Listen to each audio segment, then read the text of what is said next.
اے ایمان والو اجتنبو کثیرم من الظن ان بعد الظن اسم، اے ایمان والو بہت سارے گمانوں سے بچو، کیونکہ بعض گمان گناہ ہوا کرتے ہیں۔ فہم و فراست کے مراتب اور درجے، ایک یقین ہے، دوسرا گمان ہے، تیسرا وہم ہے۔ یہ تینوں ذرائع انسان کے پاس موجود ہیں۔ کہیں انسان اپنے یقین سے بول رہا ہے، کہیں انسان اپنے گمان سے بول رہا ہے، کہیں انسان اپنے وہم سے بول رہا ہے۔ یقین سے بولنا، گمان سے بولنا، وہم سے بولنا۔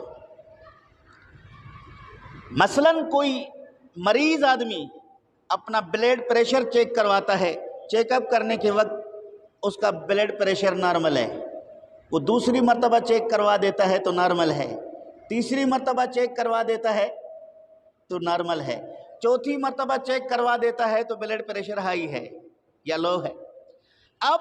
پہلے 3 مرتبہ چیک کرنے کے بعد چوتھی مرتبہ جو چیک کیا ہے، اب یہ کشمکش میں مبتلا ہو گیا۔ اب کبھی کہتا ہے کہ نہیں میں بالکل ٹھیک ہوں، کبھی کہتا ہے نہیں یار چوتھی مرتبہ جو ٹیسٹ میں میرا بلڈ پریشر ہائی تھا میں مریض ہوں۔ اس کا نام ہے وہم۔ یعنی کبھی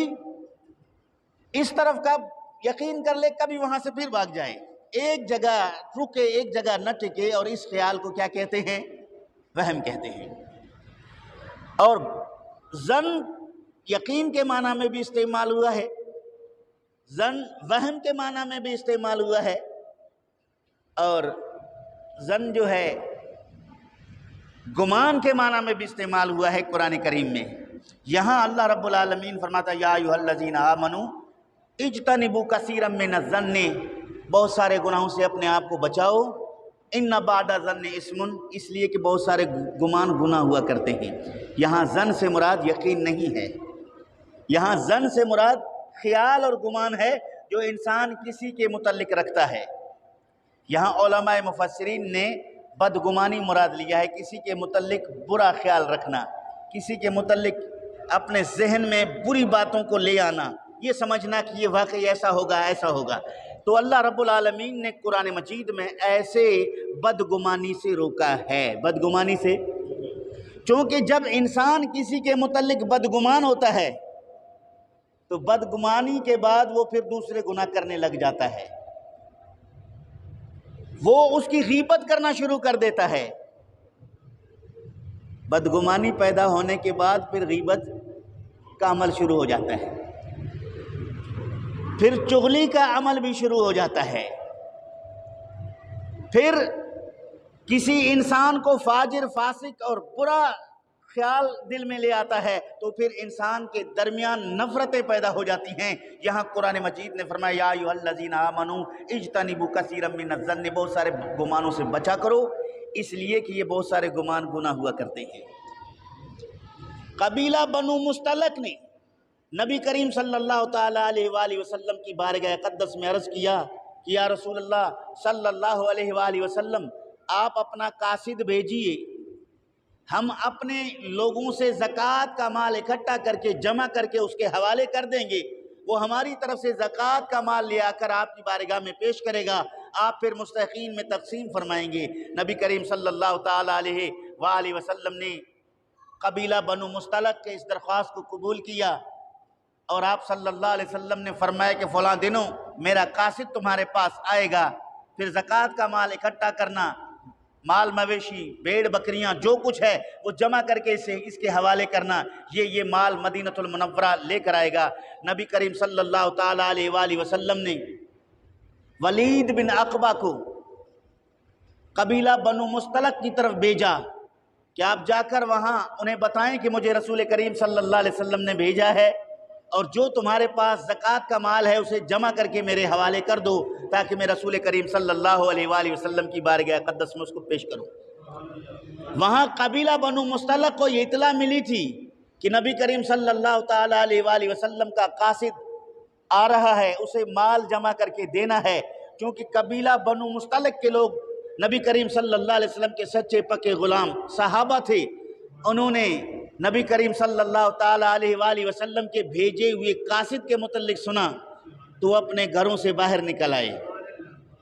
استقبال کے نیت سے باہر آئے۔ جیسے رسول کریم صلی اللہ علیہ وسلم کا قاصد آئے گا ہم اسے پروٹوکول دیں گے،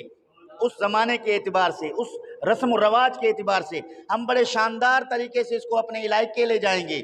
وہاں جا کر ہم اس کی مہمان نوازی کریں گے، اس کے بعد جو کچھ زکوٰۃ کا مال جمع ہوا ہوگا ہم اس کے حوالے کریں گے، یہ نبی کریم صلی اللہ علیہ وآلہ وسلم کی بارگاہ میں پیش کرے گا۔ ولید بن عقبہ قبیلہ بنو مستلق کے ایک فرد کا قاتل تھا۔ زمانہ جاہلیت میں اسلام قبول کرنے سے پہلے قبیلہ بنو مستلق کے ایک جوان کو قتل کیا تھا، اور اس نے جیسے ہی وہاں دیکھا کہ بہت سارے لوگ کھڑے ہیں اور میں یہاں سے جا رہا ہوں، اس کے دل میں یہ خیال پیدا ہو گیا، یہ گمان پیدا ہو گیا کہ یہ لوگ مجھے قتل کرنے آئے ہیں، یہ لوگ مجھے گرفتار کرنے آ رہے ہیں۔ وہ گرفتار کرنے نہیں آ رہے تھے،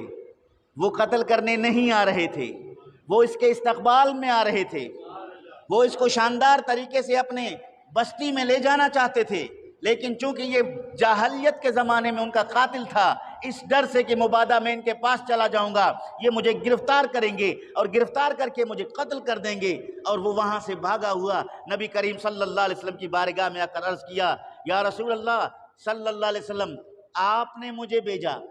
کہ قبیلہ بنو مستلق کے پاس جا کر زکوٰۃ کا مال لے آؤں، لیکن یا رسول اللہ وہ مرتد ہو گئے ہیں، وہ اسلام کو چھوڑ گئے ہیں، انہوں نے مال زکوٰۃ کا کیا دینا تھا، وہ تو میرے قتل کے لیے بھاگے آ رہے تھے اور میں بڑی مشکل سے اپنی جان بچا کر آیا ہوں۔ بات الٹ ہو گئی۔ نبی کریم صلی اللہ تعالیٰ علیہ وآلہ وسلم نے حضرت خالد بن ولید کو دستہ دے کر بھیجا کہ قبیلہ بنو مستلق کی طرف جاؤ اور سب سے پہلے ان پر حملہ آور نہیں ہونا، سب سے پہلے تحقیق کرنا، جائزہ لینا کہ آیا وہ اسلام پر قائم ہے یا اسلام کو چھوڑ کر کسی کافر اور مشرک کے ساز باز کا حصہ بن چکے ہیں اور میرے صحابہ کے قتل کے در پہ آزار ہیں۔ اگر ان کو اسلام پہ پاؤ، ان سے ملاقات کر کے میرا پیغام دو، ان سے زکوٰۃ کا مال جمع کر کے لے آؤ۔ حضرت خالد بن ولید وہاں پہنچ کر دیکھا کہ یہ قبیلہ بنو مستلق کے لوگ فجر کی اذان دے رہے ہیں، فجر کی اذان دے رہے ہیں، تمام لوگ اپنے اپنے گھروں سے نکل کر مسجد میں آ کر وہ جماعت کے ساتھ نماز پڑھ رہے ہیں، نبی کریم صلی اللہ تعالیٰ علیہ وآلہ وسلم پر درود و سلام پڑھ رہے ہیں، حضور کا ذکر خیر کر رہے ہیں، پھر رزق حلال کی طرف مشغول ہیں۔ ظہر میں بھی یہی معاملہ دیکھا، عصر میں بھی یہی معاملہ دیکھا، مغرب میں بھی یہی معاملہ دیکھا، عشاء میں بھی یہی معاملہ دیکھا، یقین کر لیا کہ ان میں کسی قسم کی تبدیلی نہیں ہے، یہ تو پکے سچے مومن مسلمان ہیں۔ پھر حضرت خالد بن ولید نے ان سے ملاقات کی، ملاقات کرنے کے بعد انہیں بتایا کہ میں اس غرض سے آیا ہوں، انہوں نے اپنا سارا مال جمع کر کے حضرت خالد بن ولید کے حوالے کر دیا۔ حضرت خالد بن ولید وہ مال لے کر رسول کریم صلی اللہ علیہ وآلہ وسلم کی بارگاہ اقدس میں حاضر ہوئے کہ یا رسول اللہ وہ لوگ نہ قتل کے در پہ ہیں، نہ وہ اسلام چھوڑے ہیں، نہ وہ زکوٰۃ دینے سے انکاری ہیں، وہ آپ کے ہر حکم پر ہر وقت فرما برداری کے لیے کمر بستہ ہیں، ان کی طرف یہ جو باتیں کی گئی ہیں، غلط کی گئی ہیں۔ اس موقع پر قرآن مجید کی آیت نازل ہوئی، یا ایھا الذین آمنوا ان جاءکم فاسق بنبأ فتبینوا ان تصیبوا قوما بجہالۃ فتصبحوا علی ما فعلتم نادمین۔ اے ایمان والو، اگر تمہارے پاس کوئی نافرمان شخص، فاسق شخص خبر لے کر آئے، تم اس کی خبر پر فوراً برہم ہو کر کاروائی نہ کرو، فتبینوا، خوب تحقیق کرو، غور و فکر کرو کہ آیا یہ کہنے والا صحیح کہہ رہا ہے یا غلط کہہ رہا ہے۔ ایسا نہ ہو کہ تم صرف کہنے والے کی بات کو سچا سمجھ کر اس کے خلاف جو ہے ایکشن اٹھا لیا اور اس ایکشن لینے میں مسلمانوں کا، بے گناہ انسانوں کا نقصان کر بیٹھا۔ ان تصیبوا قوما بجہالۃ، کسی نادانی میں کسی قوم کا نقصان کر دیا، فتصبحوا علی ما فعلتم نادمین، پھر تم اپنے کیے پر پچھتاتے رہ جاؤ۔